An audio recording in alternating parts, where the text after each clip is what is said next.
host. Olá, bom dia. Espero que estejam todos bem por aí. Estamos aqui nessa manhã de sábado para mais uma chave de leitura para o livro do mês. Estamos aqui no aguardo do professor Maurício Sandro, nosso parceiro nessa jornada. Enquanto isso, desejo um bom final de semana para todo mundo. Espero que estejam todos bem, com saúde. E hoje nós vamos tratar de um livro que foi escrito pelo Freud, que é um livro também pertinente com esse cenário que nós estamos vivendo. Vamos trazer aqui Psicologia das Massas e Análise do Eu. Esperando só o professor Maurício chegar para que a gente possa começar. Hoje a gente teve aqui um pequeno atraso, mas difícil.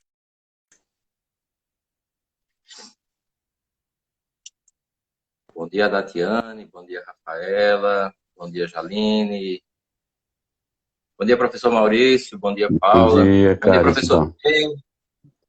Tudo em paz? Tudo tranquilo. Estamos caminhando aí, por aí. Por aqui, os pequenos aperreios de sempre, né? Mudança de clima, aí o Arthur já sente logo, a gente Criança, qualquer meio coisa. aperreado aí, mas agora tá bem. Ontem foi um dia meio agoniante com isso, mas agora ele tá bem, graças a Deus tá tudo tranquilo. Vamos nós então? Professor Maurício, nós temos hoje uma grande jornada com um livro muito pertinente do Freud e começo logo lembrando, né? É o primeiro autor que a gente repete, né? Nesse nosso ciclo de trabalho com livros, né? Uma chave de leitura para o livro do mês. O Freud é o primeiro autor que a gente repete, né? É claro que seria redundante dizer que a obra do Freud é importante, né? Mas, assim, é uma delimitação interessante, porque a escolha desse livro, A Psicologia das Massas e Análise do Eu, ele tem pelo menos na leitura que eu faço, a gente consegue ver pelo menos três grandes linhas, né, de diálogo, vamos dizer assim, dentro da própria obra, né, do Freud, porque quando a gente lê a Psicologia das Massas, a gente vê um reflexo daquele diálogo, daquele debate que ele já propôs no Totem e Tabu, né? Questão da horda, questão do pai primitivo.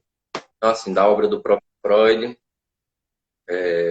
Depois a gente vê um diálogo com um tema que o Freud, durante muito tempo, resistiu, né? Que é a ideia do coletivo.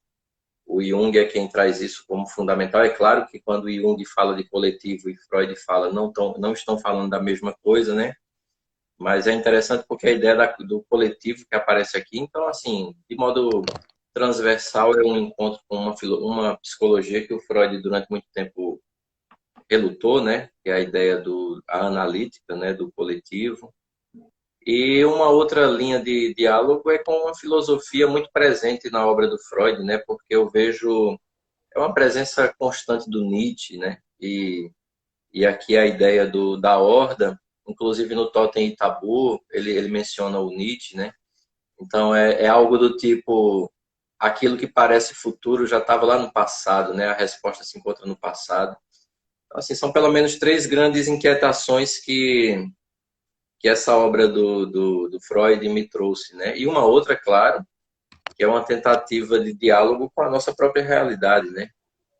Não é que o Freud, vamos dizer assim, o Freud está preocupado com o que acontece hoje, mas, assim, elementos da obra dialogam com o tempo presente de uma maneira muito nítida, né? Sobretudo nessa dinâmica que o Freud vivenciou, que nós vivenciamos, né, num outro formato, claro, mas, assim, de ascensões totalitaristas, né? O Freud esse livro está ali na sombra da Primeira Guerra ainda.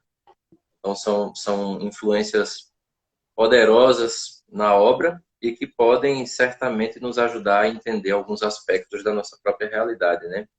Feita essa pequena introdução sobre a importância dessa obra, né, Psicologia das Massas e Análise do Eu, então eu lhe acolho, lhe entrego a palavra e seja bem-vindo mais uma vez para nos ajudar e nos enriquecer, como é costume acontecer nesse projeto, uma chave de leitura para o livro do mês. Tão grato, professor Down, por estarmos aqui mais uma vez, né? E saudar também aqueles que nos acompanham e nos acompanharão através da gravação. Foi interessante você mencionar aí que é a segunda obra de Freud que a gente traz aqui para conversar, né, nesse momento da live. E a primeira foi Moisés e o Monoteísmo, né? É interessante que, de alguma forma, essa obra de hoje, né, Psicologia das Massas e Análise do Eu, de alguma maneira tem uma ligação, né, com essa obra, e eu diria também com o Mal-Estar na Civilização e com o Totem e Tabu, que você também menciona aí. Assim, são 4 obras de Freud, digamos assim, que nos ajudam muito a compreender essa psicologia de um caráter mais coletivo, caráter mais social, ou o que nesse próprio texto ele chama de psicologia das massas, né? Porque, digamos assim, a grande parte da obra de Freud está voltada mais para uma leitura dessa psicologia mais individual, o que não significa dizer que ele não tenha preocupação com a psicologia das massas. Inclusive, ele diz de forma muito clara na abertura desse livro que nós vamos debater hoje, né, que, digamos assim, a delimitação entre uma psicologia individual e uma psicologia das massas não pode ser tida como uma coisa muito nítida, né, uma coisa não pode estar totalmente desvinculada da outra, porque não daria para compreender uma psicologia individual sem essa questão da psicologia das massas, né? E aí você já menciona, né, expressões como a horda, né, o instinto de rebanho que Nietzsche já colocava, o instinto gregário, né, que o Freud traz aqui, né, a partir do diálogo com o Trotter, né. Basicamente nesse livro ele dialoga com 3 autores que já tinham escrito sobre essa questão das massas, né, ou do modo do comportamento do indivíduo dentro da massa, né, que é o Le Bon, o McDougall exatamente, e o Trotter. E aí o Freud dialoga com esses autores, basicamente ele aceita, né, meio que absorve, está de acordo com o que esses autores dizem,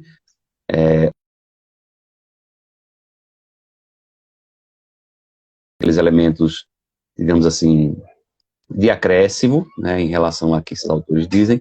Sobretudo, acho que o Freud vai já adentrando um pouquinho na obra, para a gente ir começando a se aproximar do texto, que é a questão da presença do líder, né, nessa questão do comportamento das massas, que os outros autores não trazem muito. Então, Freud diz que isso é extremamente importante, né, o modo como aqueles que fazem parte da massa também lidam uns com os outros, então essa ligação, digamos assim, do indivíduo na massa com o líder e com os outros membros da massa.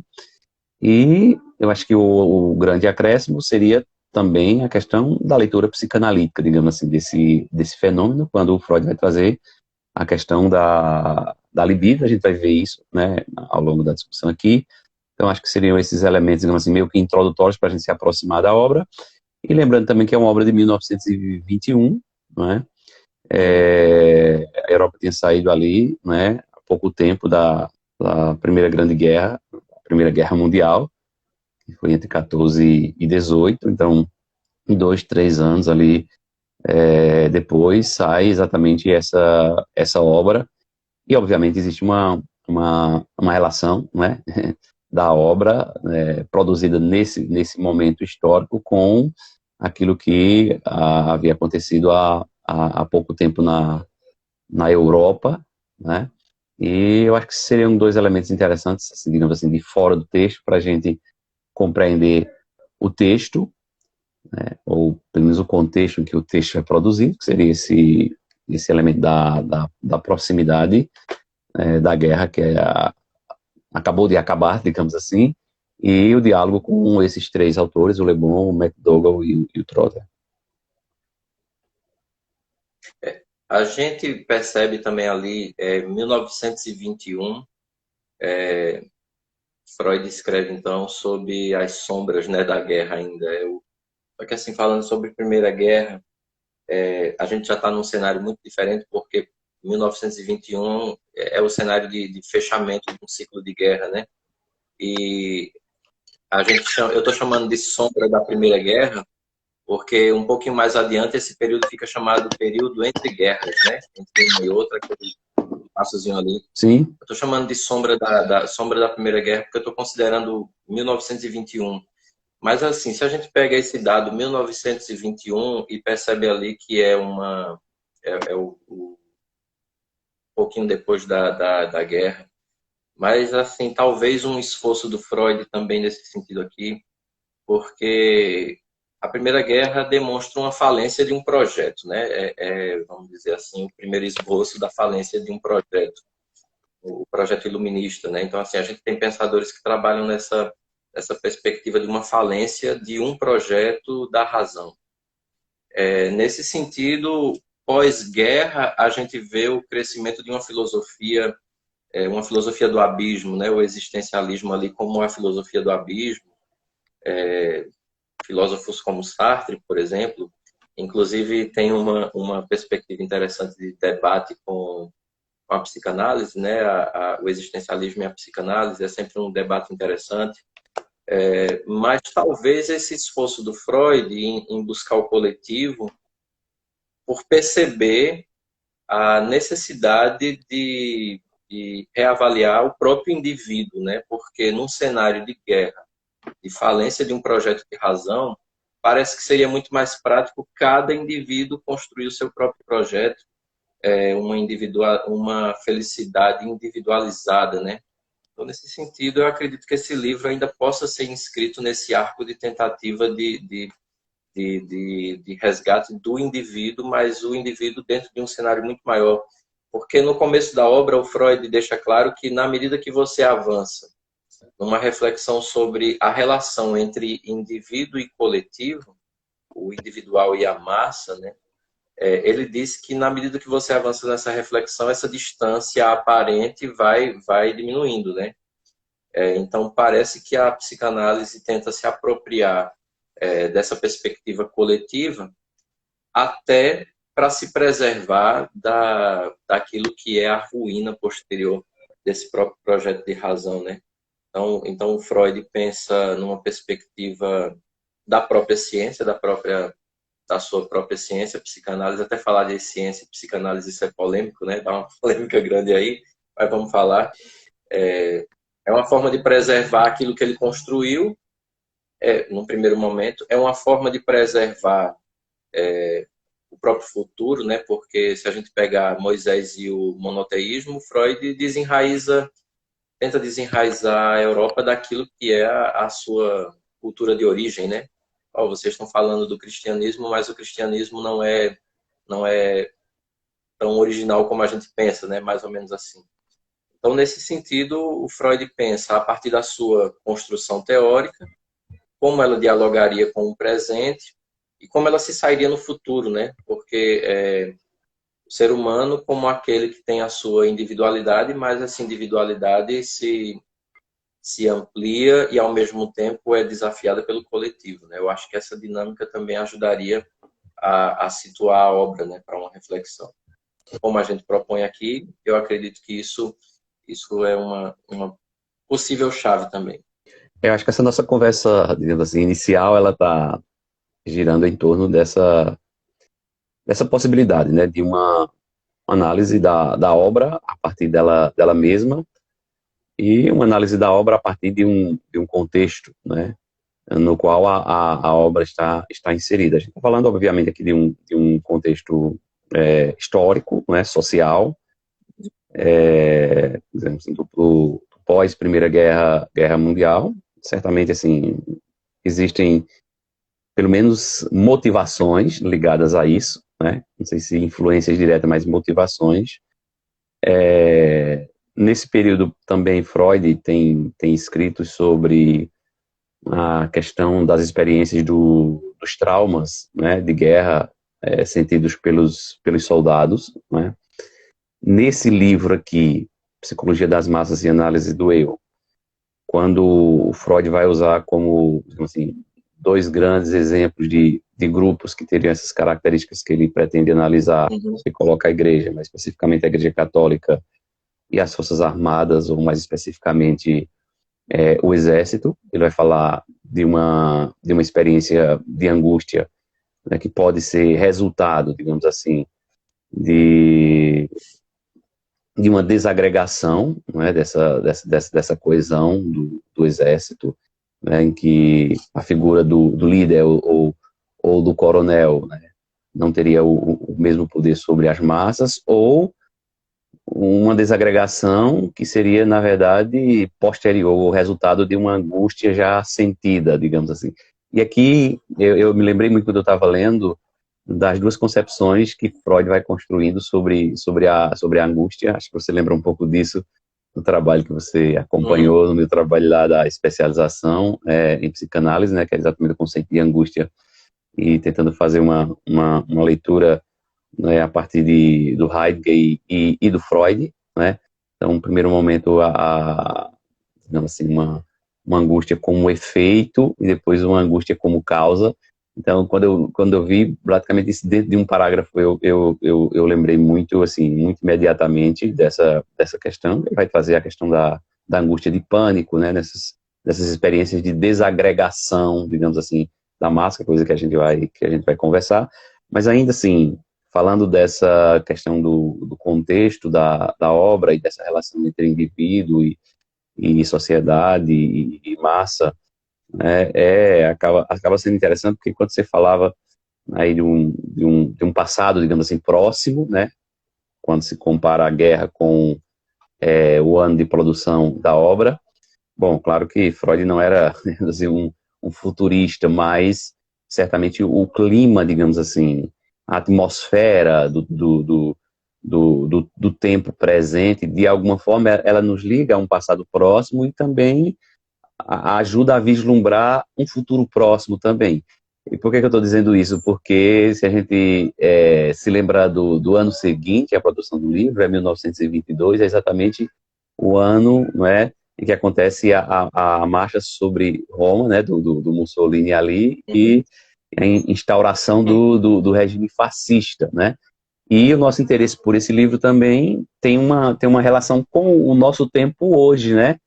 Então, assim, alguns movimentos nessa direção, né, que certamente o texto do Freud nos ajuda também a compreender um pouco o tempo presente, ou pelo menos nos dá alguns instrumentos, né, que vão se somando a outros para nos ajudar nessa leitura, né, desse fenômeno de massa, digamos assim, que nos envolve. De todo modo, acho que essa introdução ela foi muito importante, porque talvez antes mesmo de a gente tratar tanto sobre o texto, a gente está tentando situar a obra, né, digamos assim, nesse seu contexto. O contexto é sempre importante, mas eu acho que nesse caso existem acontecimentos que são muito, muito marcantes, né, para a história da Europa, para a história da humanidade, e de alguma maneira a história posterior a isso, ela de alguma forma acaba retornando, pelo menos no sentido de reler, digamos assim, os acontecimentos atuais à luz de acontecimentos que são passados, mas que podem lançar luz, né, sobre essa nossa busca de compreender a realidade, o mundo da sociedade, mas o nosso lugar, sobretudo, né, dentro dessa sociedade, desse tecido social. Isso. E pensar o Freud, ainda vou insistir nesse ponto para a gente entrar de fato na obra, tem uma urgência, né? Porque mal está na civilização, como o senhor mencionou, mas de um modo mais direto, o próprio livro que a gente já trabalhou, Moisés e o Monoteísmo, Moisés e o Monoteísmo como um livro que tenta afrontar qualquer tipo de tentativa de superioridade ou de hegemonia cultural, né? Então aqui esse é um marco que vai valer para qualquer cenário, né? A ideia de contestar uma hegemonia, né? Seja ela de qualquer formato, porque a ideia de uma Europa construída à luz do cristianismo. Se a gente pega esse elemento e joga no nosso tempo, sobretudo no cenário sociopolítico, a gente percebe essa influência poderosa do cristianismo, né? Então, justamente numa tentativa hegemônica, né, de consolidar um discurso político que se casa com um discurso religioso. os valores religiosos determinando os rumos políticos, né? Então essa obra do Freud já dialogava com esse cenário, como a gente trouxe, na época que a gente trouxe, sempre dialoga, na verdade, mas aqui é um elemento. E aqui a gente tem esse outro elemento, que é uma tentativa justamente de entender o fenômeno da massa, sua duração, a relação do indivíduo com a massa, e a influência disso em cenários totalitários posteriores, né, como o senhor menciona um ano depois aqui. Então, embora a gente não vá dizer, de fato, não é prever o futuro, mas é porque as sementes do presente, de alguma maneira, apontam para essa necessidade, né?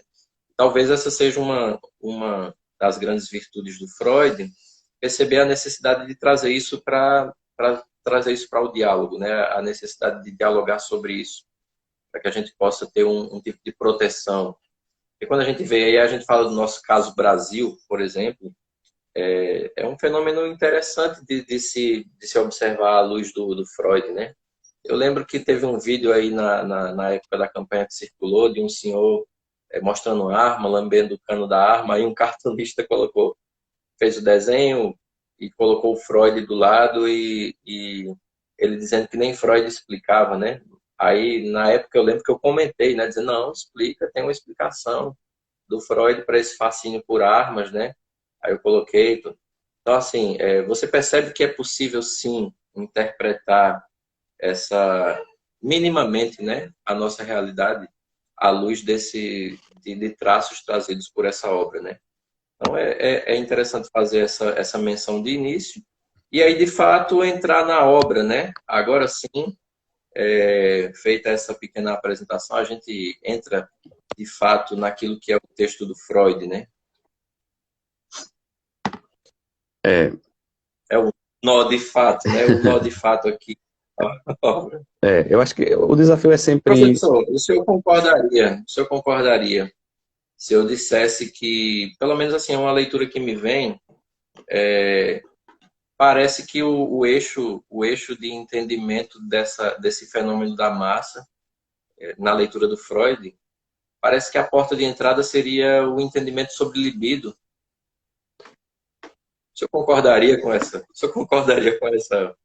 Eu concordo com essa possibilidade? Eu concordo, inclusive, com essa mais ou menos a leitura que eu fiz, porque o Freud começa dialogando, ele sempre faz isso nos seus textos, ele dialoga muito, ele coloca sempre questionamentos, perguntas, né, possibilidades de respostas, respostas que são parciais e os limites que essas respostas elas trazem, e depois, digamos assim, de uma parte introdutória, em que ele vai dizer que essa psicologia individual ela tem que ser compreendida dentro de uma psicologia das massas, no sentido de que ele vai dizer que a psicologia do indivíduo ela parte sempre de uma certa compreensão da relação do indivíduo com o outro, né? Ele coloca esse outro com O maiúsculo, né? Exatamente para dizer que aí, de alguma maneira, se fundamenta a ideia de que a psicologia individual é sempre uma psicologia social, em última instância. E a ideia de que a psicologia individual ela está inserida, né, naquilo que ele vai chamar de tribo, né, de povo, de massa, de horda, né? E acho que é importante a gente discutir um pouco essas questões, inclusive desses termos, sobretudo esse termo horda, porque tem a ver com outros textos do Freud, né? Porque de alguma maneira, digamos assim, a psicologia de massa estaria fundada aí, em um determinado momento ele vai dizer que essa psicologia é ligada à questão da horda, né? Dessa figura paterna primeva, de alguma maneira precede essa psicologia individual, mas no outro momento, logo seguinte, ele vai dizer não, que desde o início o indivíduo está também ali. Então é uma discussão, digamos assim, que estaria em aberta, mas eu diria que o Freud não pretende estabelecer aquilo que vem antes, aquilo que vem depois. Inclusive, acho que é interessante a gente também refletir sobre essa ideia dos primórdios, né, de uma época primitiva, que essa expressão época primitiva me parece que ela não pode ser lida muito numa perspectiva positivista, né, como se o primitivo fosse aqui colocado por Freud como algo negativo e a civilização como algo positivo. Me parece que na leitura que se que pelo menos que eu faço do Freud aqui nesse texto e em outros textos, é que aquilo que ele chama de primitivo seria, digamos assim, uma experiência em que o social, o individual ou o humano, ele não está tão preso a tantas regras e tantas leis e tantos interditos, né, enquanto que a civilização teria essa marca de um grande número de interditos, de leis que devem ser obedecidas. Pelo menos é uma leitura que eu faço para que, digamos assim, a ideia de primitivo não pareça uma coisa, primeiramente, puramente histórica, né, só algo que veio anteriormente, até porque esse primitivo ele se manifesta exatamente nesses fenômenos de massa, inclusive no tempo presente, né, e também para que não se faça uma leitura, digamos assim, de cunho puramente moral em relação àquilo que é primitivo, em relação àquilo que é civilizatório, né?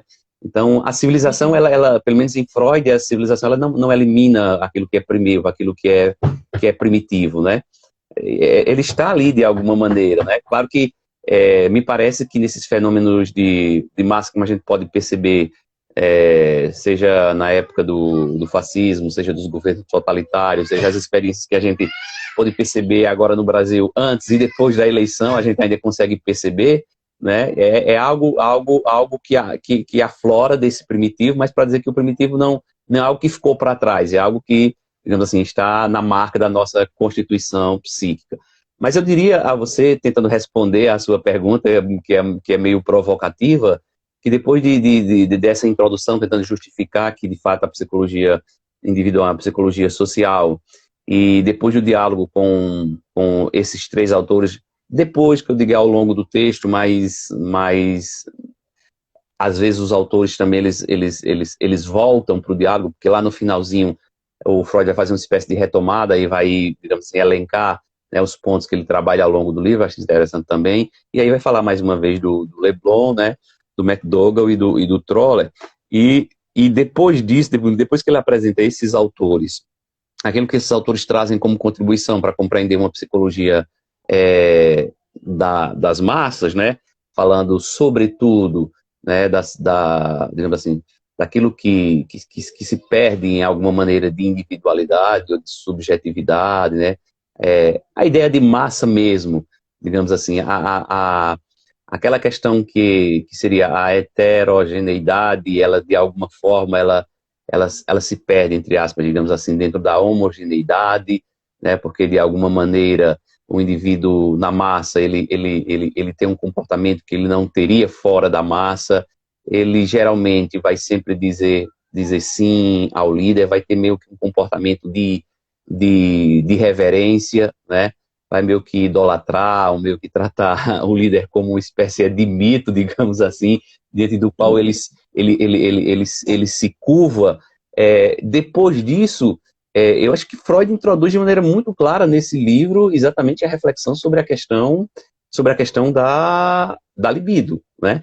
E vai trazer, depois que ele introduz essa questão, e aí me parece, quando ele introduz exatamente mostrando qual é a leitura que ele faz, né? O que é que ele apresenta diferente da perspectiva do Le Bon, do McDougall e do Troller, é exatamente partindo desse conceito de libido, dessa concepção de libido, dessa força, digamos assim, que ele vai usar, inclusive, né, a palavra amor, né, e diz que, digamos assim, tem um direcionamento da libido numa dimensão, digamos assim, mais sexual, mas é muito mais amplo, né, do que, digamos assim, uma meta muito clara nesse sentido. E ele vai dizer que essa palavra amor, de alguma maneira, em várias línguas, tem exatamente essa, digamos assim, essa perspectiva de um leque abrangente que vai para além de uma dimensão, digamos assim, puramente sexual, mais restrita, né? E aí, inclusive, ele vai citar, né, Paulo, vai citar outros autores, e vai dizer, não sei por que as pessoas se espantam tanto quando eu digo isso, porque muitos autores já trouxeram isso, e parece, ele está fazendo uma crítica também a muitos cristãos, né, e que admiram certos autores, mas não tem um comportamento coerente com aquilo que eles admiram. E aí ele vai trazer exatamente a palavra Liebe, né, alemão, vai dizer que alemão significa exatamente amor, e ele vai falar que na base, digamos assim, dessa psicologia das massas, como ele compreende, ou da maneira como ele compreende o fenômeno das massas, estaria exatamente a noção de libido, né? Como essa energia que se dirige, né, para um outro, né? E aí ele vai chamar aqui que se dirige para um objeto, seja qual for esse objeto, que as nossas relações estão baseadas nessa perspectiva desse amor, seja uma relação amorosa, digamos assim, seja uma relação quando diz amorosa aqui, nesse sentido mais da sexualidade, mas ele vai trazer, por exemplo, Platão também com o conceito de Eros, né, que é um conceito antigo e que tem essa mesma ideia, mas nas nossas, digamos assim, relações de amizade, nas nossas relações dentro da família, vai ter sempre esse elemento, digamos assim, de caráter libidinal. E a partir daí, na minha leitura, ele vai trazer outros elementos que estão todos ligados a esse, que é como, por exemplo, o processo de identificação, e aí vai falar da relação do filho com o pai, né? E como nessa identificação, nessa tolerância, vai introduzir depois o conceito de ideal do eu, né? Mas intimamente ligado a essa aproximação, essa admiração, essa intolerância. Existe meio que o elemento oposto, que é o elemento de distanciamento, de rejeição, e que isso existiria só que em todos nós, só que, digamos assim, num processo mais civilizatório. Isso é por causa das normas, por causa das leis, por causa do super-eu, digamos assim, né? Essa dimensão da intolerância, da rejeição, ela fica mais recalcada, vamos dizer assim, para usar um termo mais freudiano, mas de alguma maneira ela estaria lá. Então, assim, a leitura que eu fiz foi exatamente baseada um pouco nessa provocação. A gente não conversou antes sobre isso, né? Vamos deixar isso muito claro. Que, assim, eu acho que isso é bastante central. Eu acho que não só é uma possibilidade de leitura, mas eu acho que isso é um elemento central, porque me parece que num determinado momento do texto ele faz exatamente essa... É como se fosse assim, até aqui, né, nós tivemos a contribuição desses autores. A partir daqui, a leitura que eu faço é a partir da psicanálise, e o conceito de libido me parece ser fundamental nesse sentido. Eu falei muito assim, desculpe aí, mas é porque é bom. Não, senhor. É porque a perspectiva de uma psicologia das massas, né? A distinção entre individual e o coletivo vai se apagando, porque aí o Freud começa, né, já dizendo que na própria relação familiar ali, já tem a relação familiar é uma relação social. Então, de uma certa forma, existe uma conexão entre a vida que o indivíduo tem no seu círculo, né, menor, que é a família, e a relação que ele tem lá fora, em sociedade. Não, por acaso, e aí é uma leitura minha, não por acaso essa ideia de família seja uma ideia tão forte assim, né, no sentido de em nome da família, em defesa da família, porque querem destruir a família, porque esse é o eixo primário, né, no sentido de que as relações começaram por ali, né, você, sua família, depois você e sociedade. E aqui tem um ponto que é chave no entendimento do Freud, de que essa busca pelo coletivo, e aqui ele vai se separar aí muito do Jung, né, que ele tem que fazer isso aqui para dizer, mas peraí, aí é outra coisa, né? Essa busca pelo coletivo, ela não é inerente ao indivíduo, né? Ela seria ela não seria algo natural, vamos dizer assim. Essa busca pela massa não é algo natural, mas é um aspecto, vamos dizer assim, construído, né? Seria um dos aspectos daquilo que repousa sobre o mal-estar, né? Que ele chama de mal-estar. Foi algo que, vamos dizer assim, foi construído posterior e com o qual nós dialogamos sempre, né? Uma tendência de buscar sempre o coletivo, mas isso não é inerente. Bom, tá certo. Se isso não é inerente, isso é posterior, é algo não é inato, é posterior, tem origem no seu círculo primário, sua família, então você está buscando lá fora um reflexo da sua própria família, é a leitura que eu faço, de acordo com Freud, embora eu discorde, né? Estou mais próximo do Jung, mas tá bom, hoje é Freud aqui. Nesse sentido é que existe uma possibilidade muito clara de um formato de manipulação, porque se eu tiver acesso a algo que seja central no círculo primário de um indivíduo ou de vários, eu consigo projetar uma coletividade aqui. Então, traduzido em outras Em outras palavras, né? Se eu tiver a palavra certa que toque o valor ideal daquela pessoa, eu consigo congregar, né? Por pouco tempo ou por muito tempo. Então, assim, eu já saí eu já saí do primeiro capítulo do Freud, desse livro do Freud, com essa perspectiva. Se a busca pela coletividade não é inata, ela é um reflexo daquelas relações primárias, basta ter alguém que consiga projetar aquilo que é o ideal primeiro da pessoa, que essa pessoa vai seguir, né? Até porque isso se sustenta por uma outra perspectiva do próprio capítulo, né? Do primeiro capítulo, que o Freud diz assim, ó, o indivíduo sozinho, ele é uma coisa, quando ele vai para a vida coletiva, ele tem uma tendência de mudar, né? Ele tem alguns comportamentos que ele apresenta no coletivo, ele não apresentaria de modo individual. É como se a coletividade pudesse esconder esse indivíduo, né? Então ele se projeta porque sabe que não vai ser visto, então tem uma perspectiva de esconder, né? Quem é que vai achar aquela fala no meio de uma multidão? E é uma perspectiva, mas tem também uma perspectiva de ocultamento, né? Porque na perspectiva que ele se revela, achando que está escondido ali, a sua individualidade está escondida, né? Então tem esse que é típico da palavra revelação, né? Ele revela e esconde ao mesmo tempo.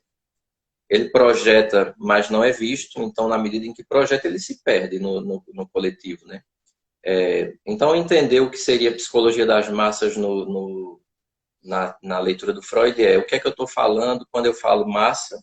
Então, esse seria um primeiro grande desafio, né? O que é que a gente está chamando de massa? Psicologia das massas. Então, o que é massa? Depois a gente teria uma outra pergunta que é como é que isso interfere no indivíduo, né?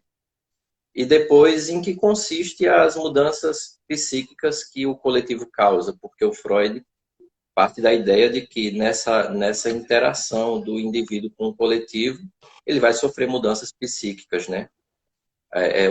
O Freud diz, o nível de racionalidade tende a se apagar porque o de emoção vai subir, né? Então, essa subida do nível de emoção, o afeto, libido, o eros mesmo, né? Como Platão falava, essa dinâmica erótica aqui, tende a fazer com que o racional vá perdendo força. E aí o Freud diz que isso pode ser entendido como uma mudança psíquica que o coletivo causa sobre o indivíduo. Então a gente teria esses três grandes desafios, né? O que é massa, como interfere no indivíduo e quais são os tipos de alterações psíquicas que isso causa, né? Que essa ideia de massa causa sobre uma pessoa. Esses três desafios aqui são para a vida, né? Na verdade, não vão se esgotar nessa obra, até porque o Freud depois dilui esse tema em outros textos. Mas eu vejo que a gente sairia, então, do primeiro capítulo com essas três inquietações, né? Agora, pelo menos na minha leitura, o mais desafiador, assim, e ao mesmo tempo o ponto-chave a busca coletiva, ela não é inata, né? Ela é, então, um reflexo da vida primária, das relações primárias de um indivíduo. Então, eu não consegui sair do primeiro capítulo sem o entendimento de que essa busca social ela é mais afetiva do que racional. Então, é aqui que eu pauso essa fala relativa ao primeiro capítulo e lhe entrego com essa inquietação que saiu daí do capítulo 1. Eu penso que a partir de sua fala, uma primeira coisa é na tomada de posicionamento crítico em relação ao texto de Freud. E crítico aqui significa dizer, né, aquilo que ele traz como contribuição para a compreensão da psicologia individual e da psicologia das massas. E, ao mesmo tempo, a percepção, digamos assim, de talvez alguns furos, digamos assim, nessas ideias, que seriam os elementos de discordância que a gente tem de Freud e tem em relação a qualquer autor, né?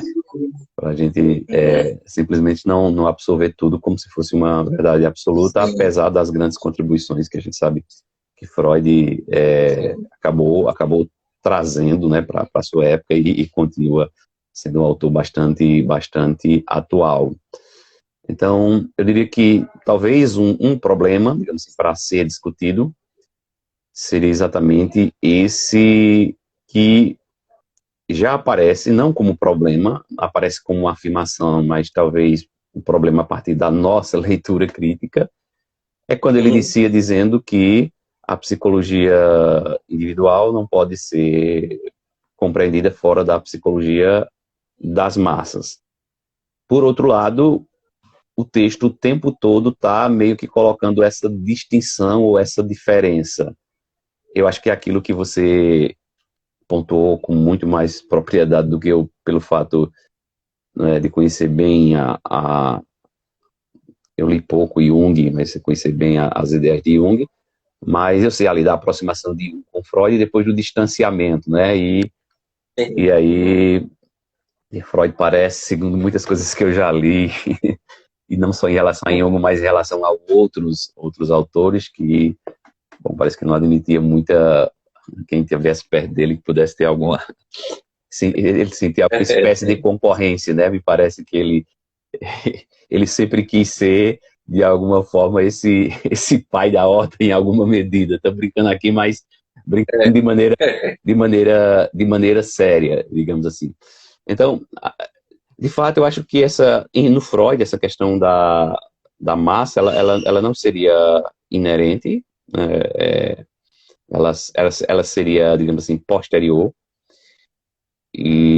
mas esse posterior significa dizer que ele tem uma influência, é a leitura que eu faço, no indivíduo, na psicologia individual. Assim, no texto, Freud vai dizer, de forma muito clara, que o indivíduo na massa, ele acaba fazendo com que, e aí é mais um conceito muito caro à psicanálise e ao Freud, que é o conceito de narcisismo, o indivíduo na massa acaba fazendo com que esse elemento narcísico, ele, entre aspas, meio que se apaga e meio que desaparece, né? Digamos assim, esse eu individual, ele é meio que substituído por uma espécie de eu coletivo, vamos dizer assim, né? Que é o que ele vai chamar de ideal do eu, digamos assim, que pode ser percebido na massa, mas pode ser percebido também na perspectiva individual, que é quando ele fala da relação do filho homem com o pai, né? Que de alguma forma o filho, ele quer ser o pai, né? Ele quer imitar o pai. E é interessante, quando eu estava relendo isso hoje, porque fazia tempo que eu tinha lido esse texto, aí eu já acordei logo cedo para reler, né? Passar o texto, já tinha feito assim, já tinha marcado aquelas questões. Mas quando eu vi essa parte, acabei lembrando um pouco do meu pai. Perdi meu pai, era muito novo, tinha 6 anos.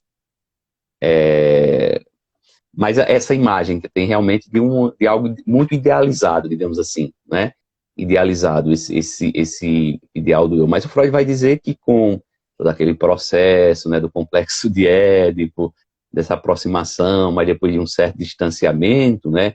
Aquilo que o filho quer ser, né? Depois o filho quer ter, de alguma maneira. Então, ele vai usar o exemplo de que ele, de alguma forma, esse objeto que se quer ser, depois esse objeto ele é engolido, ele é comido, digamos assim, né? Para mostrar exatamente essa relação e aí ele usa no texto de uma certa identificação, mas ao mesmo tempo esse elemento, digamos assim, de distanciamento, e esse distanciamento me parece que de alguma forma é uma espécie de retorno a esse narcisismo. Não sei se eu estou me fazendo entender, mas essa identificação, essa aproximação, me parece mostrar mais esse caráter, e aqui aproxima da identificação do filho com o pai, e relacionando isso com o indivíduo na massa, porque na perspectiva do Freud, na contribuição que o Freud vai dizer, o que os outros autores, o Le Bon, McDougall e Trotta esqueceram de colocar, é que essas massas geralmente elas são caracterizadas pelo fato de terem um líder, né? E ele vai usar o exemplo da igreja, e aí o líder seria Jesus Cristo, né? Que nesse caso o Cristo seria como o grande pai da horda, né? E aí existe uma relação do indivíduo para com esse pai e uma relação desse indivíduo para com os outros indivíduos, né? E me parece que, quando eu falo da relação do indivíduo para com o pai, com esse outro, esse indivíduo se torna essa espécie de eu ideal, de espécie de eu coletivo, né? E na relação de indivíduo para indivíduo, a individualidade, digamos assim, o eu não coletivo, mas o eu individual, de alguma forma, ela desaparece. Ele desaparece, porque seria exatamente a eliminação, entre aspas, sempre, da heterogeneidade e, digamos assim, a massificação, a entrada nessa homogeneidade, como você colocou muito bem aí, esses grupos, eles podem, né, Freud vai dizer, são grupos artificiais, essa duração ela é relativa, pode ser muito demorada, pode ser pouco demorada, quase que dizendo que, assim, de alguma maneira, mesmo que seja demorada, em algum momento, digamos assim, o aspecto narcísico, ele retorna. E aí eu concordaria com você, não sei se eu estou conseguindo me expressar, é que o Freud dá um passo, digamos assim, no sentido dessa aproximação, né, de compreender talvez uma psicologia individual dentro de uma perspectiva mais de uma espécie de inconsciente coletivo, que quem faz isso, se eu não me engano, é o Jung, né? E aí daria as bases exatamente para entender o indivíduo, quando que Freud, de alguma maneira, ele lança o indivíduo na massa, mas a compreensão, digamos assim, do indivíduo é uma questão do eu individual e não tanto do eu coletivo, porque esse eu coletivo é uma espécie de descaracterização, né, de uma espécie de encobrimento dessa dimensão narcísica, que, como eu disse, ela é muito cara, a psicanálise ela é muito cara a Freud, né? De tal maneira que, assim, talvez eu me perguntasse, e se talvez eu esteja totalmente equivocado, você pode me corrigir, é que se existiria de fato uma psicologia das massas. Até existe, eu acho que não deixa de existir a psicologia das massas, mas parece que ela não ser uma coisa tão consistente. Eu não sei se é isso que você está querendo dizer, no sentido de que realmente o que há de originário, digamos assim, de natural, seria essa dimensão mais do indivíduo, enquanto que essa outra, de fato, ele diz de forma muito clara, é artificial, né? É artificial nesse sentido. Me parece que a grande preocupação de Freud, nesse sentido, é compreender o fenômeno das massas.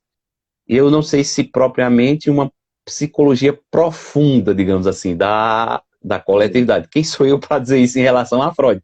Mas é uma tentativa de fazer essa leitura também um pouco crítica, não sei se me fiz assim compreender. Porque assim, tem uma coisa aqui para se destacar, que é o seguinte. Quando ele fala sobre... A gente está aqui no capítulo 2, né? Freud vai dialogar com uma perspectiva que... Freud vai dialogar com uma perspectiva que já foi construída, tal. Ele pega o Le Bon e vai dizer assim, vamos ver isso aqui, como é que isso vai funcionar. Porque a ideia é para reunir a massa, aquilo que a gente chama de massa, para ter uma reunião, os elementos são heterogêneos, né? Assim, não é uma coisa igual. Depois que junta todo mundo, vira uma coisa só, homogeneiza, né? A ideia de massa vem daí. Tem uma passagem do heterogêneo para o homogêneo, né? Então a massa faz isso. O indivíduo que está mergulhado ali dentro, ele tem uma ilusão, né? Pelo menos na leitura que eu faço, ele tem uma ilusão. A ilusão de que ele pode se expor. E aí ele aparentemente se expõe, mas ele está diluído na massa, né? Então, na verdade, essa exposição é um ocultamento do indivíduo, né? Então, nesse sentido, a leitura que eu faço até aqui no capítulo 2 e acompanhando o próprio Freud, é que, de fato, a massa ela tem uma tendência a diluir a autonomia do indivíduo, né? Porém, essa diluição da autonomia, ela não é uma coisa feita com o poder, ela é feita a partir de uma ilusão de que esse indivíduo está se expondo, né? Ele acha que está se expondo, mas na verdade não, ele está replicando. Por exemplo, você pega ali, isso está na internet, você pega esse pessoal que está manifestando ali, por que você está aqui? Eles não sabem nem explicar por que estão ali. Então veja que uma diluição da individualidade, né? Você não sabe por que está ali. Eu estou aqui por minha família. Sim, certo. Tá bom. Eu não vou pela minha família. Então, que critério está sendo usado aqui, justamente, né? Defender a família, certo. Eu entendo defender a família de outra forma. Você entende? Então, o que é que a gente está discutindo aqui? Não tem um aprofundamento, nunca vai ter, porque é tipo da massa não ter. Então, aqui eu acompanho o Freud na leitura que ele está fazendo do Le Bon, é tranquilo aqui. Isso aqui, para mim, funcionou. Então, assim, parece que o Freud tem um desafio. O desafio é entender como é que ocorre essa passagem, né, daquilo que é autônomo, é diferente, para algo sem forma, né? Porque a ideia de massa é algo sem forma, né? Olha aqui o Vanderlei, um abraço, foi meu aluno, olha aí, que coisa boa. Seja bem-vindo. Carmen está no plantão e está aqui, ó. Um abraço, Carmen. Pronto, bom dia para todo mundo que está por aqui mais uma vez. Mas assim, voltando, né? O desafio é entender como é que ocorre isso. E aí é interessante que não tem nada a ver, mas assim, você vai lendo o Freud, vai puxando outras leituras que você tem, né? É importante que essa passagem seja feita de uma forma que pareça natural. Você precisa acreditar que aquilo é o verdadeiro. E aqui, quando eu falo de outras leituras, é porque na minha cabeça eu puxei o Gramsci para cá, para esse diálogo, com aquela ideia, não, eu posso explorar o trabalhador desde que ele não tenha consciência. Se ele não tiver consciência de que está sendo explorado, ele vai ficar ali, que é aquela crítica que ele faz ao próprio marxismo mais primitivo, né? Não é a opressão que faz com que o trabalhador entenda. Não, ele não vai entender por conta disso. Porque tem um outro tipo de aprisionamento, né?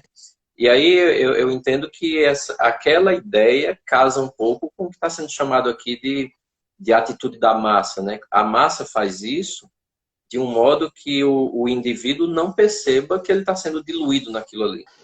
E para isso, é aí que eu falei que eu saí do primeiro capítulo com inquietação. No segundo, embora eu ainda tenha ressalvas, mas eu entendi que é interessante que para Freud isso tem a ver com a ideia de que o valor, a busca pelo coletivo, ela não é inata, né? Ela é artificial.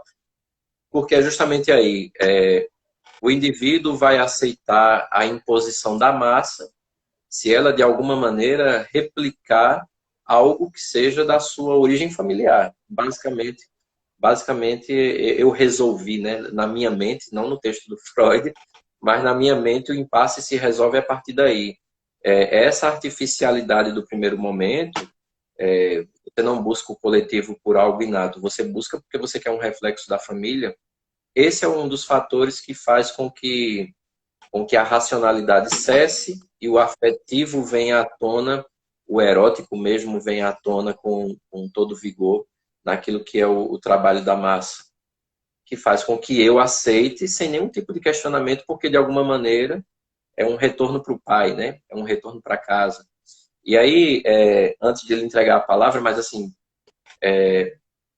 o senhor trouxe um ponto que o que o Freud diz assim, ó, que as contribuições são boas, mas esqueceram de dizer que tem que ter um líder, né? E aí o artificial, igreja e exército, né? O Jesus ali, o general aqui e tal, tem essas coisas. General nos socorra, né? Tem essa fala por aí é engraçado, mas eu vendo esse negócio lembrando do texto do Freud. General, nos salve. Cansaram de pedir a Cristo, agora estão pedindo aos ETs, né? Então aqui é uma outra coisa que o Freud não tá bom, deixa o Freud descansar em relação a isso. Mas assim, aquilo que é colocado como pai é perfeito, né? Como o senhor falou, é o eu ideal e é inalcançável. Vai ser sempre inalcançável. Então, como é inalcançável, isso vai refletir na horizontalidade da coisa, né?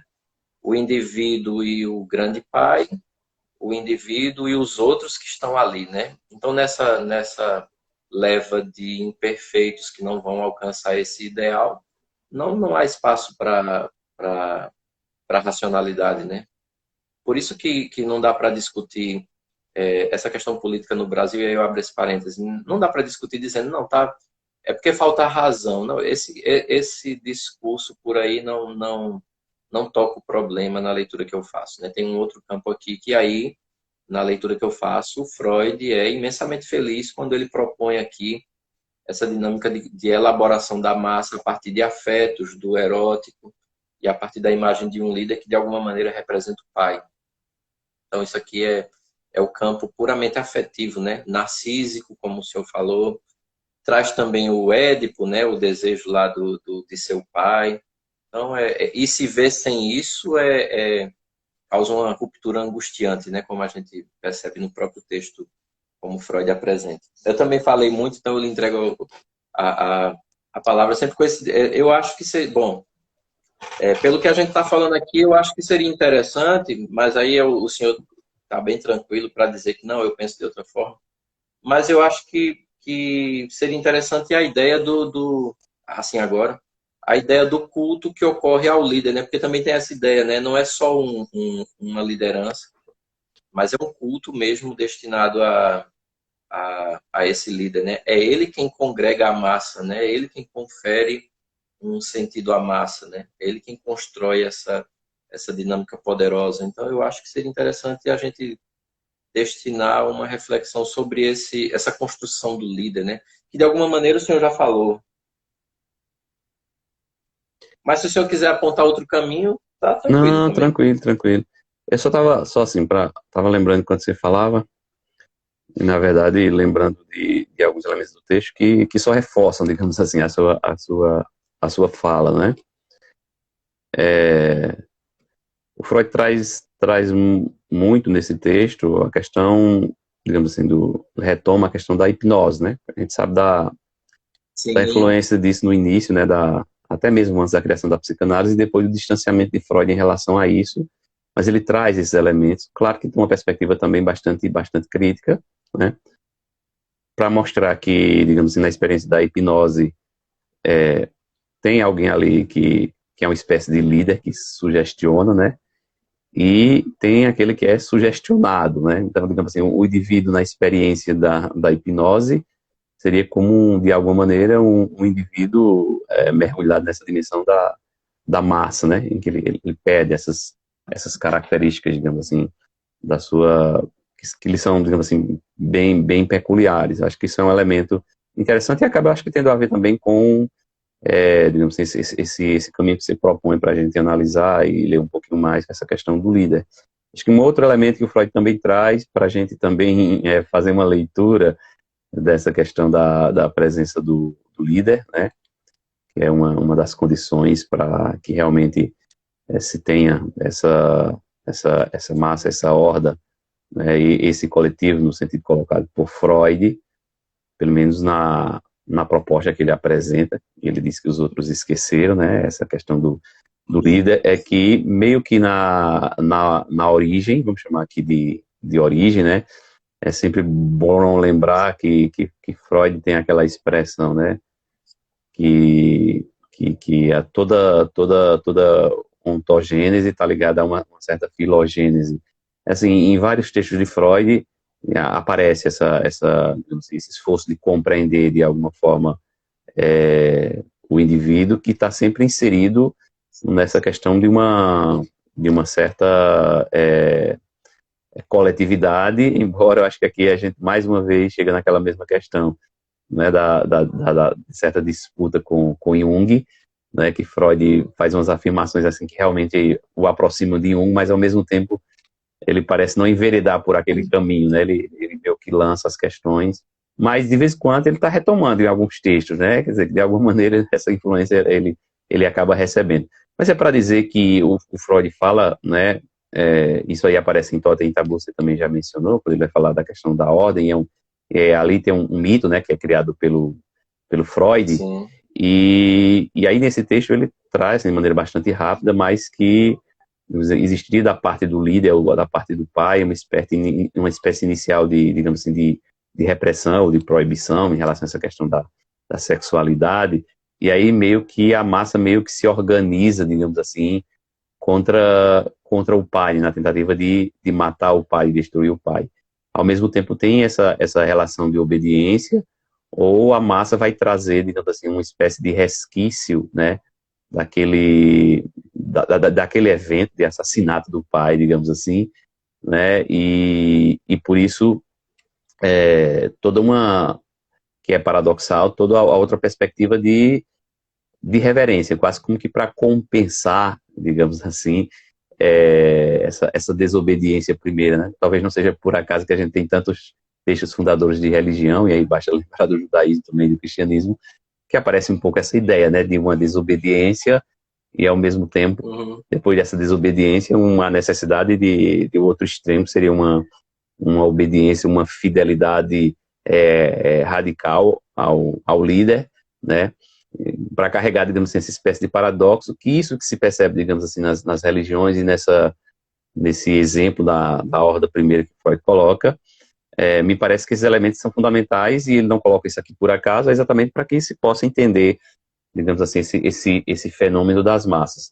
E aí a gente voltaria, digamos assim, depois de toda essa apanhada, só para, digamos assim, justificar e embasar um pouco essa proposta que você traz, que é para a gente enveredar por esse campo de compreensão dessa liderança, né? Ele vai dizer que existem vários exemplos de massas artificiais, e vai colocar algumas características nessas massas, e ele traz, né, um exemplo, como a gente já colocou, da igreja e do exército, e aqui colocar o Cristo, e vai colocar o general.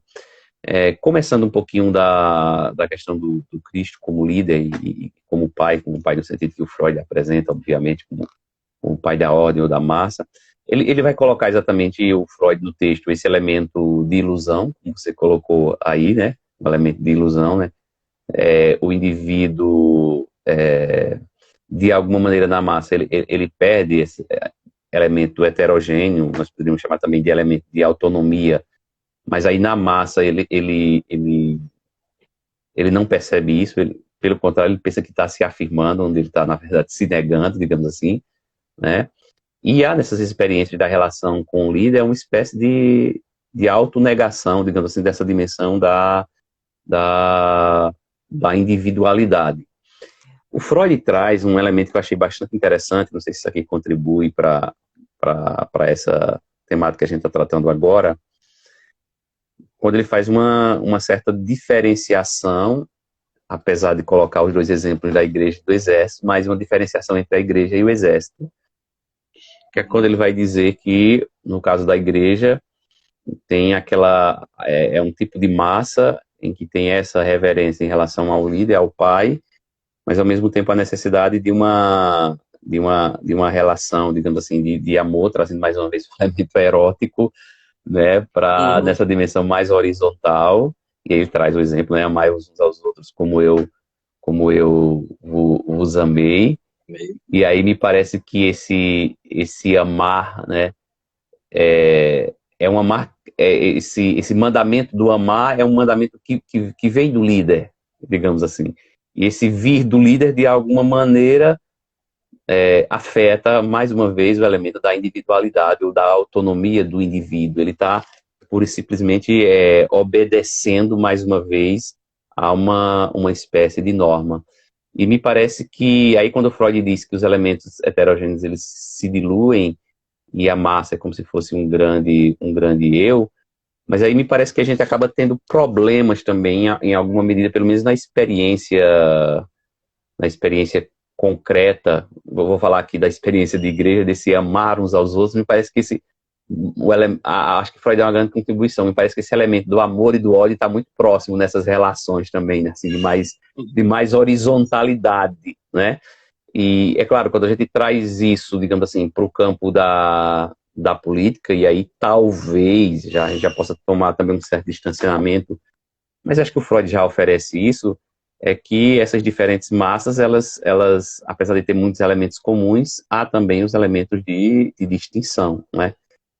Me parece que esse ódio, de alguma maneira, quando a gente pensa massa num caráter mais político, eu estou pensando aqui nas experiências do fascismo, né, nas experiências dos regimes totalitários, me parece que esse ódio, né, que às vezes na dimensão individual se nutre pelo outro, né, ele não aparece muito entre os membros da horda, mas tem que se eleger alguém para quem esse ódio tem que ser direcionado, né? Porque senão nós teríamos aí um grande problema do ponto de vista da psicologia, como ela é lida por Freud, né? esse elemento, porque o Freud vai sempre falar dessa admiração, dessa aproximação, mas, digamos assim, do desejo de eliminar o outro, de eliminar o pai, né? Então, assim, como isso tem que ser abafado nessas relações dentro da massa, porque isso não se permite, e nesse sentido, me parece que a massa, de fato,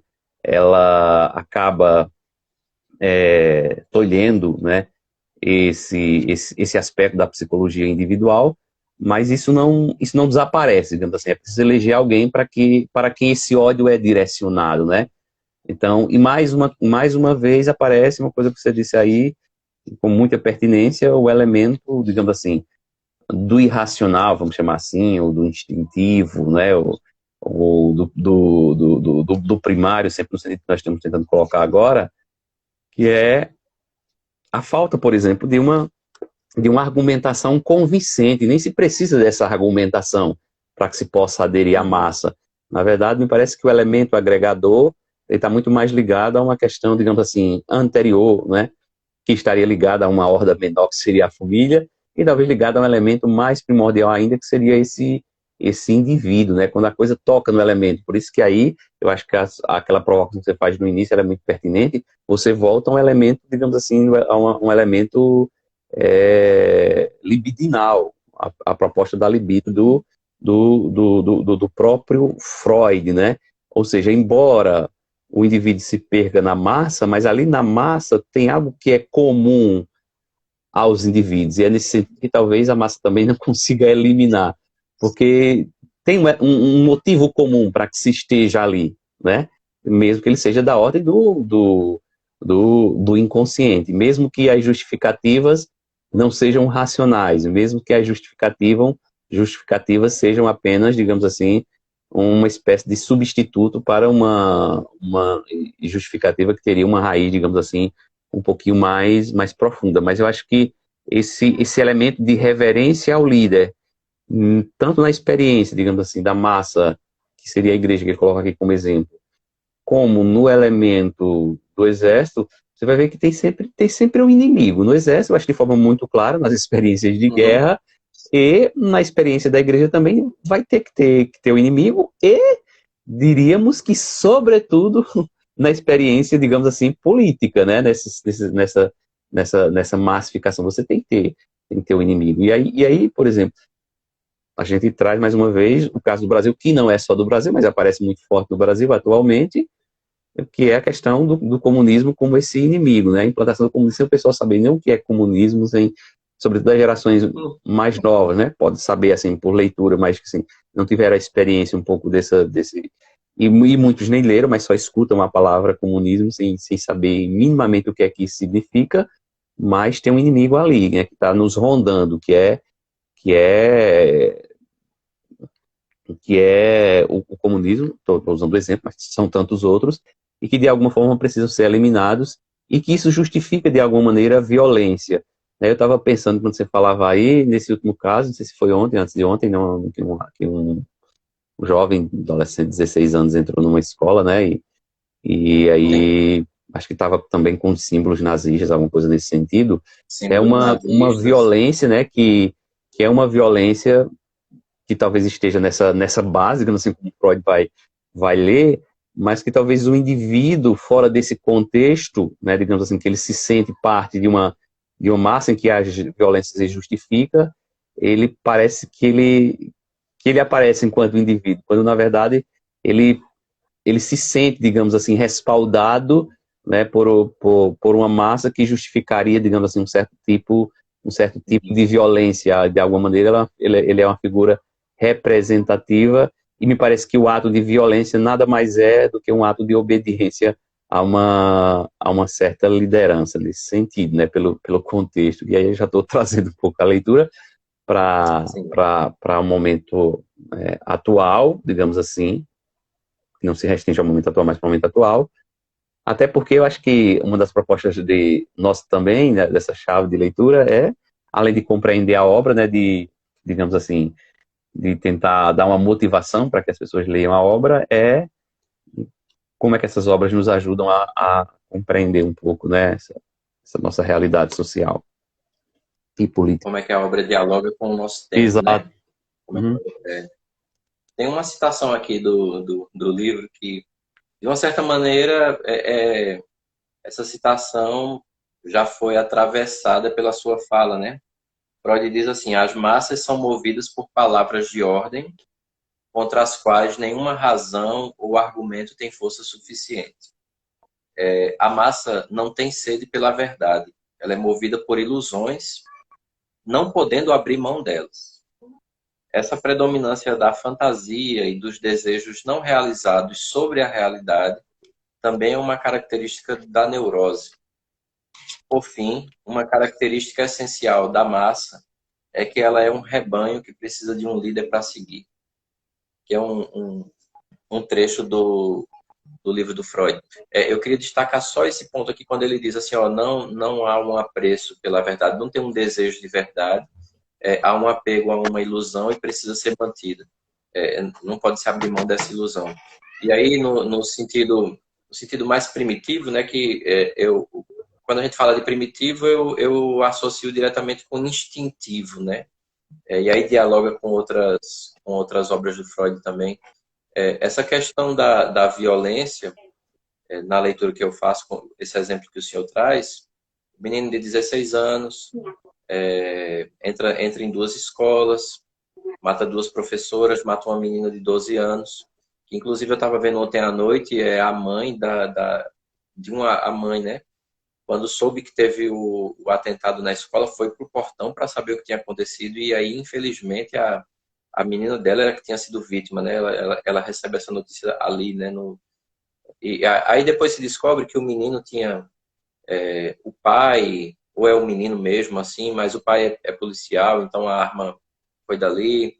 Mas tem menções a livros nazistas nas redes sociais. Só não lembro, se alguém aqui tiver visto, pode ajudar também. Só não lembro se é na rede social do menino ou do pai, mas tem esse vínculo, né? Tem essa perspectiva do nazismo nessas atitudes.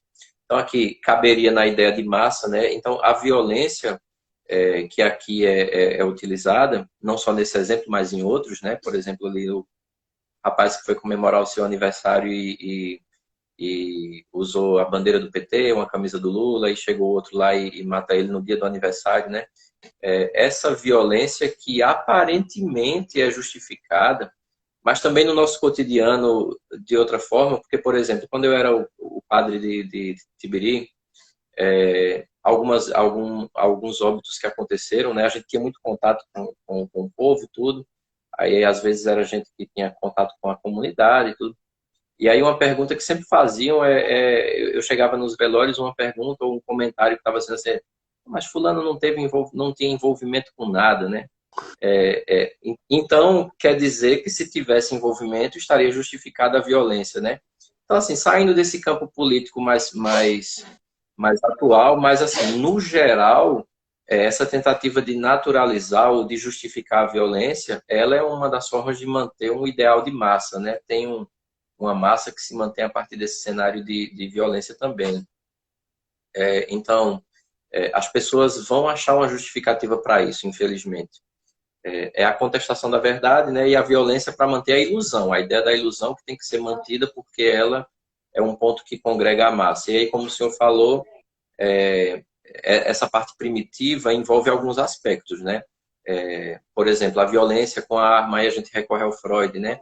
O uso da arma também é uma perspectiva sexual, né? Assim, um tipo de poder que muitas vezes pode faltar ao indivíduo ou ser reprimido por alguma coisa. O desejo de manter um ideal de família contra um inimigo que está chegando, né? O fantasma do comunismo, vão tomar a sua casa, vão tomar o seu Fiat Uno, né? Vão levar tudo que você tem, tá bom, tá certo. Além de tudo, vão fechar a igreja, vão acabar com a família, e aí aquelas fake news que sempre aparecem, né? Do kit gay, pronto, pegar essa ideia de desconstrução da família a partir de uma ótica sexualizada, né, de leitura. É como se alguma forma de vivência sexual tivesse poder de destruir um formato de família, né? Então, percebe, esse é o miolo da ilusão, né? Então, eu pego um inimigo que é, no nosso caso aqui, o comunismo, né?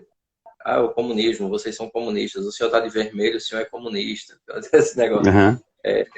esse inimigo congrega fatores, né? Por exemplo, a destruição da família, e aí quando fala de destruição da família tem também a perspectiva sexual, né? Ah, vai erotizar a criança. Aí tem a questão do ateísmo, né? Vai fechar a igreja.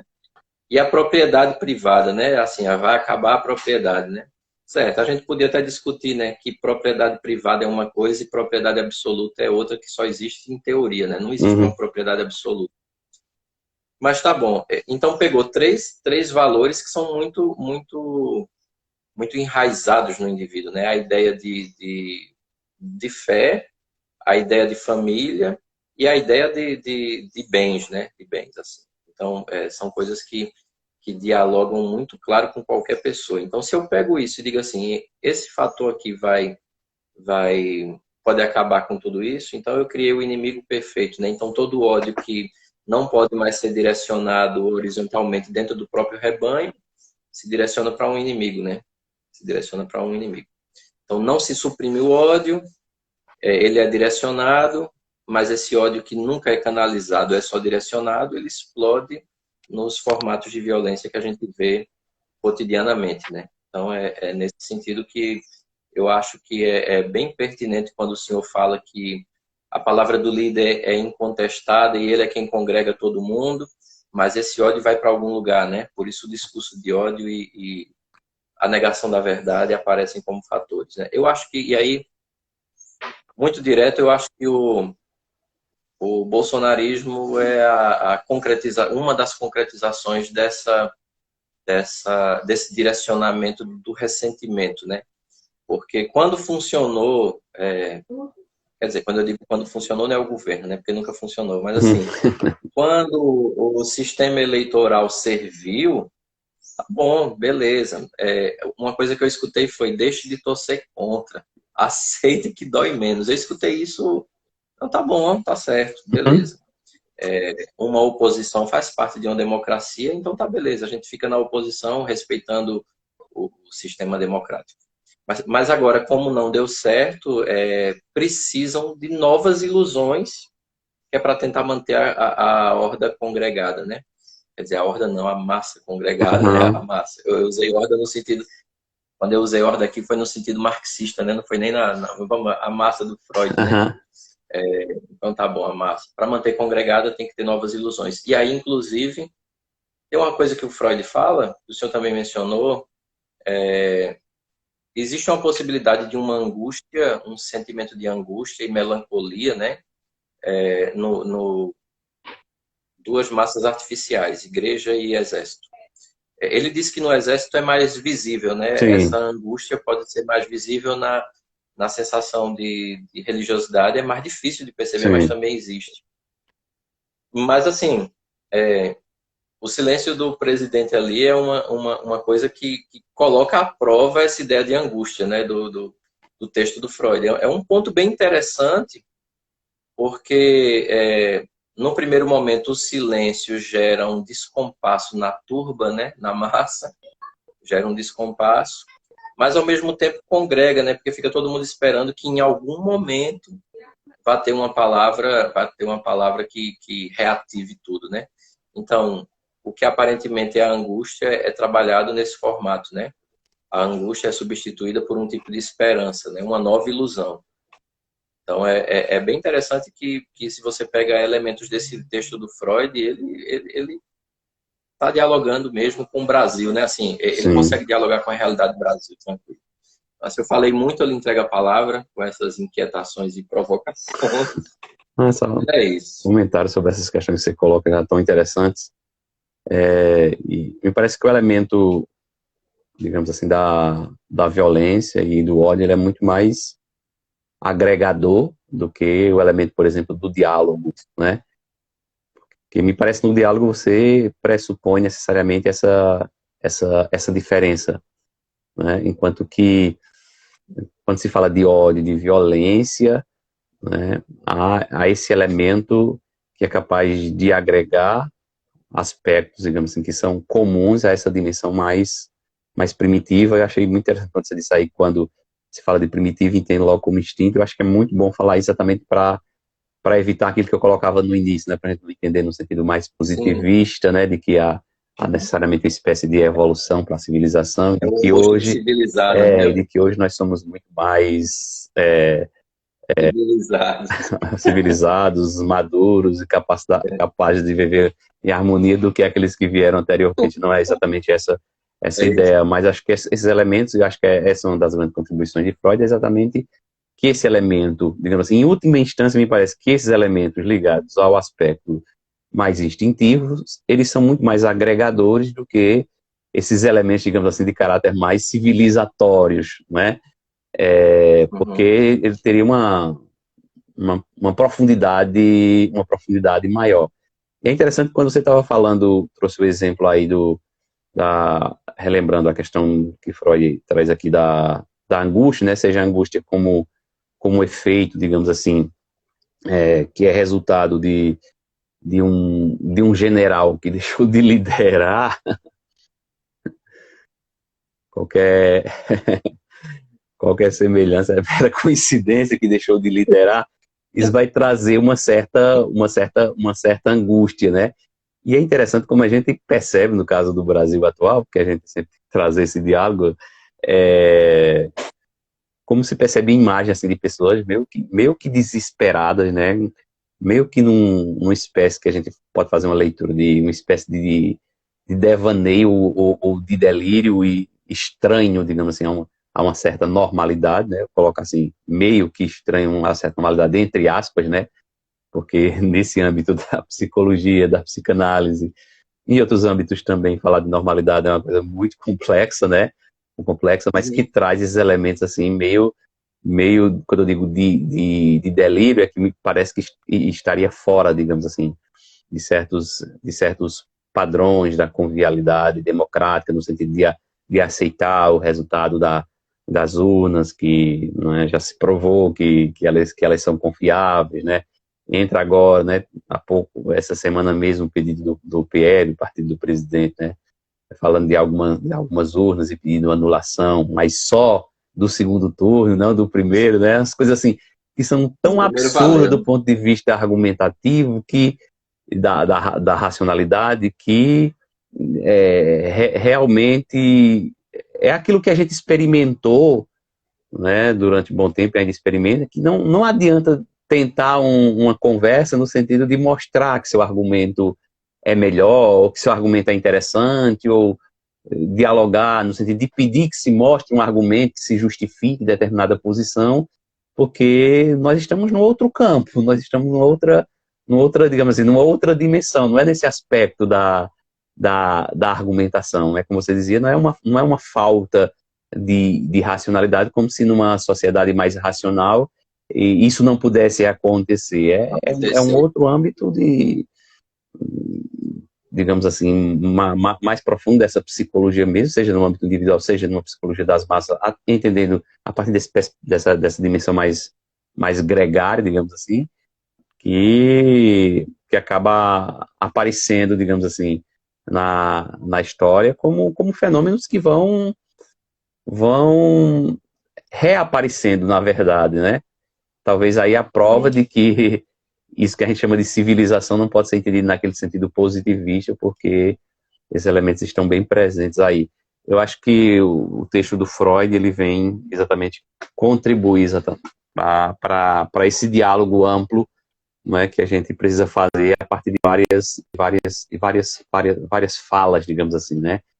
Várias falas de várias áreas do conhecimento que podem nos ajudar a compreender melhor tudo isso que acaba sendo de uma complexidade, né, grande, e ao mesmo tempo, quando a gente pega esses autores que são assim esclarecedores, né, me parece que, bom, essa complexidade ela vai de alguma maneira diminuindo, porque, bom, tem alguém que nos oferece algumas chaves que nos ajudam a pensar e a entender que aquilo que parece extremamente complexo talvez não seja tanto no sentido de que é algo comum, é algo que se repete em alguma medida, né? É algo que já se vivenciou e que se vai se vivenciar, mas é interessante como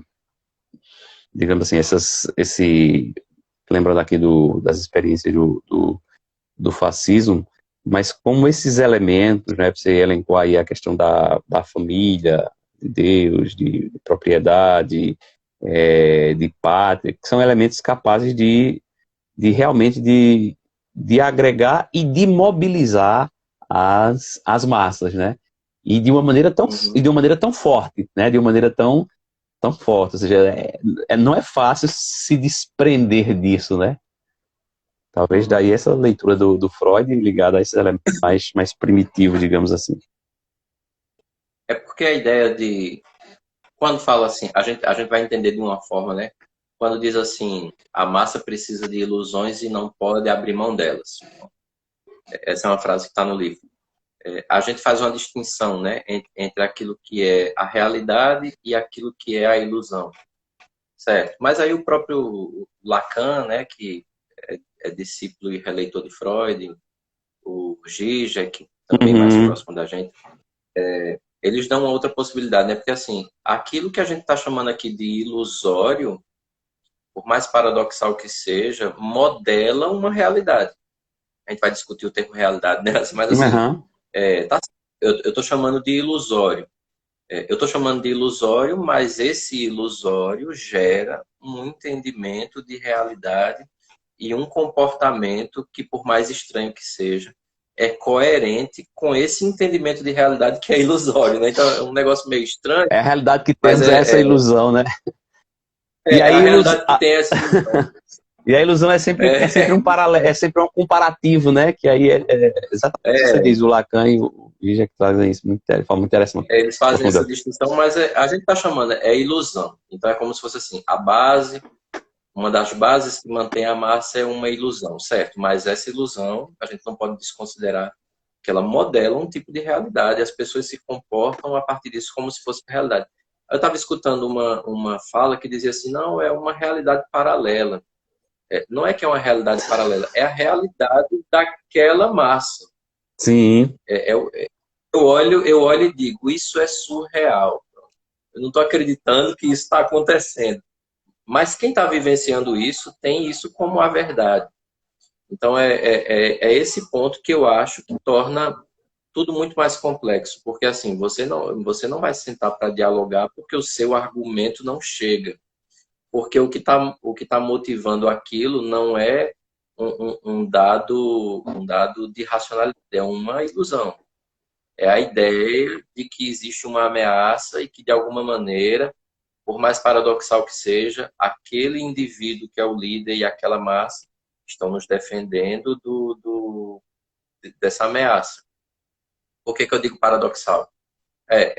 Fala assim, pátria, família, liberdade, né? Pátria, família, Deus e liberdade. Pátria, família, Deus e liberdade. Pronto. Pátria, família, Deus e liberdade, mas num desses bloqueios que teve, um pai quase não conseguia chegar com um filho no hospital para uma cirurgia na visão. Outra pessoa, eu acho que era em Goiás, um coração que ia sair para uma doação, ia sair de Goiás, não chegou em São Paulo a tempo, ou era o contrário, mas era uma coisa assim. Era para sair de Goiás para São Paulo e não chegou por conta da. Aí a gente pergunta, hein, tá certo, vamos pegar só um desses aspectos aqui. O patriotismo aqui. Né? Você submete um compatriota seu a um sofrimento desnecessário e está dizendo que isso é para defender a pátria. Pronto. Como é que. Por isso que eu digo, por mais absurdo que seja, a crença é que isso é a verdade, é a realidade. Por isso que não dá para sentar e discutir, né? Não dá para sentar e discutir. É claro que algumas atitudes, e aí, claro, estão sendo tomadas bem interessantes, porque esses movimentos não são populares em si, né? Eles são incentivados, são motivados. E aí é que está o poder do líder, né? Porque esse movimento é financiado. Então, se a gente corta o financiamento, a tendência é que esses movimentos comecem a perder força, né? Bom, se espera. Nesse formato, tende a perder força, embora como um movimento persista, né? Porque o que une tem aspectos que unem que vão permanecer. É interessante também porque nessa distorção de realidade, nessa realidade paralela, como o outro chamou, né, que eu discordei, mas assim, duas notícias, né? Duas notícias. O mesmo fato e duas notícias. Uma reunião com os líderes das Forças Armadas aí e tal. Aí uma notícia é assim, militares dão um ultimato ao presidente dizendo assim, não, o senhor tem a palavra, né? Pode agir. É como se fosse assim, dê a ordem que a gente age. Pronto. Certo. Aí a outra líderes das Forças Armadas pedem que o presidente tenha uma palavra firme por conta dos movimentos nos quartéis, né? Tá começando a ficar incômodo, né? Os movimentos ali nos quartéis, o povo na porta. Então, veja, o mesmo fato, uma reunião com os líderes militares, duas interpretações, né? Uma dessas interpretações fortalece a ilusão, e, consequentemente, mantém a massa, né? Então, é nesse sentido que não dá para abrir mão da ilusão, porque ela está forjando um tipo de realidade, né? As pessoas não conseguem viver sem isso, né? Por isso o desespero. É por isso que eu acho que muito pertinente a escolha do livro, muito interessante a leitura do Freud, ainda que a gente faça umas ressalvas junguianas ao texto, mas é muito interessante, muito interessante. E eu fico muito feliz porque, assim, com essa iniciativa, a gente consegue fazer dois trabalhos, né? O primeiro é uma chave de leitura sobre um livro específico, é o primeiro trabalho.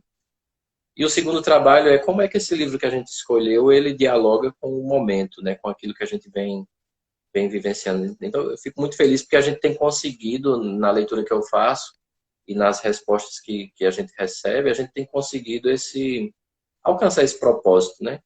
De promover esses dois aspectos de trabalho, que é um trabalho filosófico, psicológico também, mas, sobretudo, é cidadão, né? É um trabalho que fortalece um entendimento sobre cidadania, democracia. Eu vejo que é uma iniciativa muito boa, com bons resultados. Por isso eu lhe entrego a palavra, porque eu acho que se a gente não botar uma pausa, a gente vai falar o resto do sábado sobre o livro e não termina, né? E não termina. A palavra é essa também. Mas, assim, de sim. de gratidão por essa experiência que a gente tem conseguido, né, da continuidade. E é muito bom porque a gente direciona, né, a leitura para um determinado texto que a gente escolhe, e a gente sempre escolhe, né, colocando assim, meio como que critério, às vezes até critério tácito, né, nem sempre assim expresso, mas é um dos critérios exatamente essa contribuição para esse aspecto da cidadania, para a leitura da realidade social, né, política, para essa dimensão da coletividade, né?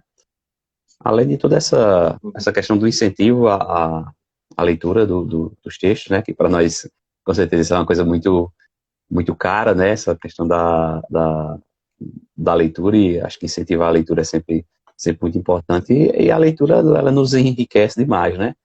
Toda essa conversa, ela é possível, obviamente, pelo fato da gente ter feito a leitura, mas por alguém ter nos oferecido, né, com tanto esforço, com tanto trabalho, alguém, tantos e tantas pessoas que nos oferecem com o seu trabalho esses textos, né, fruto de suas reflexões. Então, a gente traz, né, digamos assim, uma contribuição a partir da leitura que a gente faz, mas com certeza tem tantos outros envolvidos, né, inclusive,